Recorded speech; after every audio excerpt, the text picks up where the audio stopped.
दोस्तों तो इस वीडियो में बात करेंगे ग्रो शेयर्स के बारे में। तो लिस्टिंग के बाद से ग्रो के शेयर्स में काफ़ी शानदार जंप देखने को मिली। यानी कि डे बाय डे इसके शेयर्स ने नया हाई लगाया। लेकिन पिछले 3-4 दिनों से शेयर्स के प्राइस में गिरावट जारी है। तो जिन्होंने भी इसमें हाई प्राइस में बाइंग की है तो फिलहाल वे फियर में हैं कि इसको होल्ड करें या फिर यहाँ से एग्जिट करें। तो चले जानते हैं कि इसमें क्या करना चाहिए।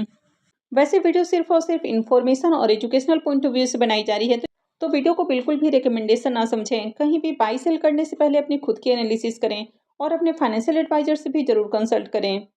तो सबसे पहले ग्रो के चार्ट को देखें। तो आईपीओ में प्राइस 100 रुपीज़ रखा गया था। आईपीओ की लिस्टिंग 112 से 14 रुपये के ऊपर देखने को मिली। यानी कि एनएससी के ऊपर ग्रो 112 रुपये में लिस्ट हुआ और वहीं पर बीएससी में 114 रुपये के ऊपर लिस्टिंग देखने को मिली। अब आईपीओ की लिस्टिंग बहुत अट्रैक्टिव नहीं हुई क्योंकि मार्केट काफ़ी ज़्यादा प्रेशर में था, मार्केट में गिरावट देखने को मिल रही थी, तो इसलिए आईपीओ की लिस्टिंग कुछ खास अट्रैक्टिव प्राइस के ऊपर देखने को नहीं मिली। और लिस्टिंग के बाद भी यहाँ पर बड़े इन्वेस्टर्स की ओर से बाइंग आई क्योंकि लिस्टिंग अट्रैक्टिव प्राइस के ऊपर नहीं हुई, मात्र 112 रुपये के प्राइस के ऊपर आईपीओ की लिस्टिंग हुई। तो प्राइस में डे बाई डे नया हाई लगते हुए देखने को मिला। तो जब भी किसी शेयर्स के प्राइस लगातार ऊपर ऊपर ऊपर ऊपर जाता है तो फिर रिटेलर्स भी यहाँ पर अट्रैक्ट होते हैं। तो फिर रिटेलर्स यहाँ पर फोमो में बाई करते हैं। तो फिर रिटेलर्स को ऐसा लगता है कि अपॉर्चुनिटी उनके हाथ से मिस हो चुकी है, तो कहीं ना कहीं वे इसे ग्रैब करने की कोशिश करते हैं और इसी के कारण वे हाई के ऊपर जाकर बाई करते हैं। तो यहाँ पर बड़े इन्वेस्टर्स को भी पता है कि अब यहाँ पर रिटेलर्स आने वाले हैं, तो उनकी ओर से भी कुछ प्रॉफिट बुकिंग की जाती है। अब ये जो बड़ा आपको रेड कैंडल देखने को मिला है, तो यहाँ पर भी बड़े इन्वेस्टर्स की ओर से प्रॉफिट बुकिंग आई है, तभी इतना बड़ा रेड कैंडल बना है। यानी कि हेवी वॉल्यूम में सेलिंग की गई है और फिर दूसरे दिन भी यहाँ पर हेवी सेलिंग देखने को मिली है। तो जिन रिटेलर्स ने भी 190 के या उससे ऊपर के प्राइस के ऊपर बाई किया है, तो वे अब काफ़ी ज़्यादा फियर में हैं। तो जो भी भागते हुए शेयर्स को हमेशा पकड़ने की कोशिश करते हैं, वे हमेशा मुँह की खाते हैं, यानी कि हमेशा वे लॉस उठाते हैं। अब बहुत सारे लोगों ने यहाँ पर हो सकता है कि एग्जिट भी कर लिया होगा। यानी कि कुछ ने 190 की प्राइस के ऊपर बाई किया और जैसे ही प्राइस 160-70 के अराउंड आया, बहुत सारे लोगों ने यहाँ पर एग्जिट भी किया है। यानी कि लॉस को देखकर फिर वे होल्ड नहीं कर पाते हैं और एग्जिट कर लेते हैं। वहीं पर काफ़ी सारे जो रिटेलर्स हैं अभी भी इसमें होल्ड करके बैठे हुए हैं। अब देखिए, कंपनी तो फंडामेंटली स्ट्रांग है, आज नहीं तो कल ये ऊपर ही जाएगी, लेकिन कब ऊपर जाएगी तो ये अभी से बताया नहीं जा सकता है। हालांकि अभी भी ये स्टॉक में पोटेंशियल है कि ये ऊपर जा सकता है। अब जब भी कोई कंपनी आईपीओ के जरिए मार्केट में लिस्ट होती है, तो शुरुआत में लोग सिर्फ हाइप और मार्केट सेंटीमेंट के बेसिस के ऊपर ट्रेड करते हैं। यानी कि अगर वैल्यू देखा जाए तो कंपनी काफ़ी एक्सपेंसिव प्राइस के ऊपर आईपीओ लेकर आई है और अभी भी कंपनी काफ़ी हाई वैल्यूएशंस के ऊपर ट्रेड कर रही है। तो चलिए एक बार कंपनी के फंडामेंटल्स को भी देख लेते हैं। उसके बाद जानेंगे कि यहाँ से होल्ड करना है या फिर एग्जिट करना है। अब ग्रो के अगर बिजनेस के बारे में बात की जाए, तो ऑलरेडी आप में से काफ़ी सारे लोगों के पास ग्रो का अकाउंट भी होगा, आप ऑलरेडी इसके बिजनेस को जानते हैं।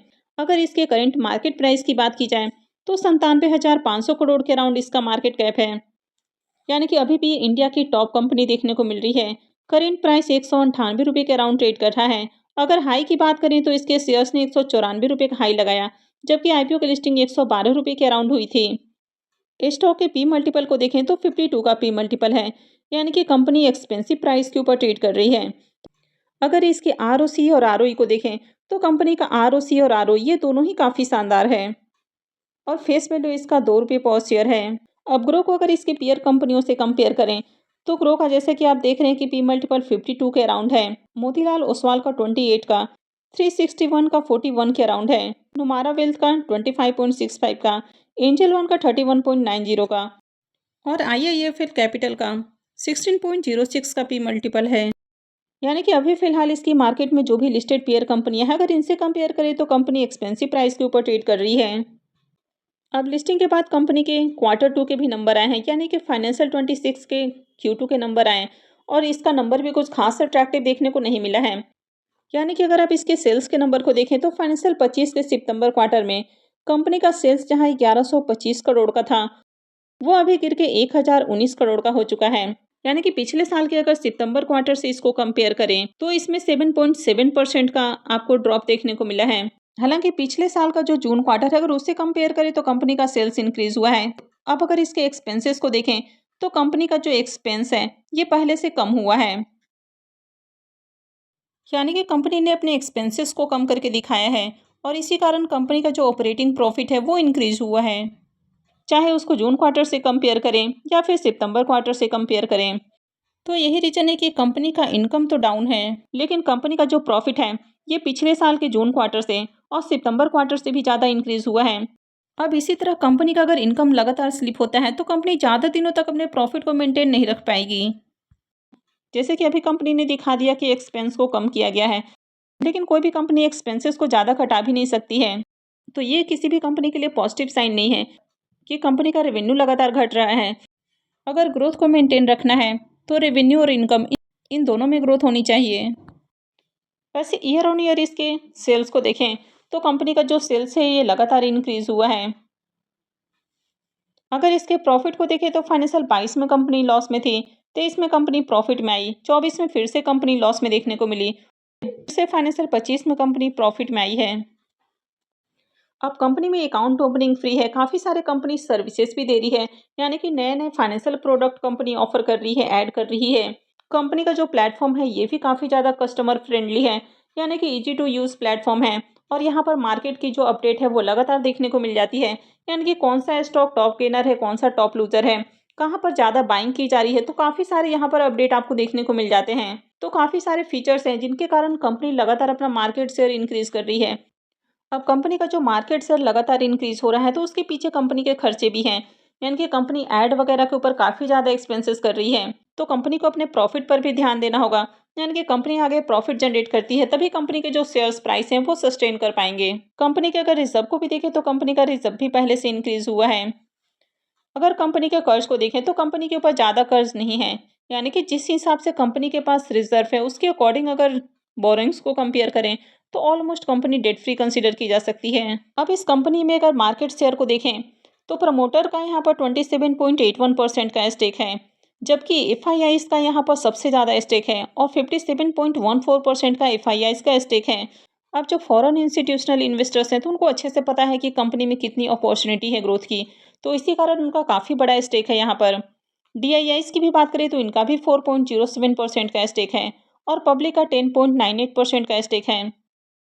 अब जैसे जैसे इन्वेस्टर्स स्टॉक मार्केट को लेकर अवेयर हो रहे हैं वैसे वैसे इस तरह के जो प्लेटफॉर्म हैं तो यहाँ पर भी ग्रोथ की अपॉर्चुनिटी है। लेकिन मार्केट में ये इकलौती कंपनी नहीं है, ऑलरेडी बहुत सारी कंपनियां लिस्टेड हैं। तो एक तरह से ये जो सेगमेंट है ये हाईली कॉम्पिटेटिव सेगमेंट है। तो अगर अपने मार्केट शेयर को लगातार बरकरार रखना है तो इसके ऊपर कंपनी को काम करना पड़ेगा और अपने प्रॉफिट को भी इंक्रीज करना होगा। तो अगर आपने हाई प्राइस के ऊपर भी कंपनी के शेयर्स को बाई कर लिया है तो भी लॉस में एग्जिट करने वाली ये कंपनी बिल्कुल भी नहीं है। हालांकि कंपनी के फाइनेंशियल में भी आपको थोड़ा सा डाउनफॉल देखने को मिला है, यानी कि कंपनी का रेवेन्यू थोड़ा स्लिप हुआ है, लेकिन कंपनी में ग्रोथ की अपॉर्चुनिटी है। तो ये जो कंपनी है ये लॉस में सेल करने वाली तो बिल्कुल भी नहीं है। तो फिलहाल इसका प्राइस अगर 157 से भी नीचे जाता है तो वहां पर भी इसको होल्ड किया जा सकता है। प्राइस ज़्यादा नीचे आने के चांसेस नहीं है, यहाँ से आपको एक अप ट्रेंड देखने को मिल सकता है, यानी कि प्राइस में और जंप आ सकता है। लेकिन अगर आप लॉन्ग टर्म इन्वेस्टर्स हैं, यानी कि अगले 3 से 5 सालों के लिए आप इसको होल्ड करने का व्यू रखते हैं, तभी आप इसको होल्ड करें, क्योंकि किसी भी कंपनी में जो ग्रोथ है वो आपको 1 साल में या 2-3 महीनों में देखने को नहीं मिलती है। यानी कि ये ऐसी कंपनी बिल्कुल भी नहीं जहाँ पर आपका पैसा डूबने वाला है। आने वाले दिनों में कंपनी के जो प्राइस हैं वो आपको डबल ट्रिपल भी होते हुए देखने को मिलेंगे, लेकिन इसके लिए आपको समय भी देना होगा, यानी कि आपको होल्ड करके रखना होगा। और अगर होल्ड करते हैं तो आपको पेशेंस के साथ होल्ड करना होगा, क्योंकि कंपनी के शेयर्स काफ़ी एक्सपेंसिव प्राइस के ऊपर ट्रेड कर रहे हैं। तो अगर कंपनी अपने फेयर वैल्यू के अराउंड ट्रेड करती है तो इसके लिए कंपनी के शेयर्स में फॉल भी जरूरी है, यानी कि कंपनी के शेयर्स में आगे गिरावट का भी खतरा है। लेकिन कंपनी अच्छी है, लॉन्ग टर्म में ये कंपनी भी अच्छे रिटर्न बनाकर दे सकती है।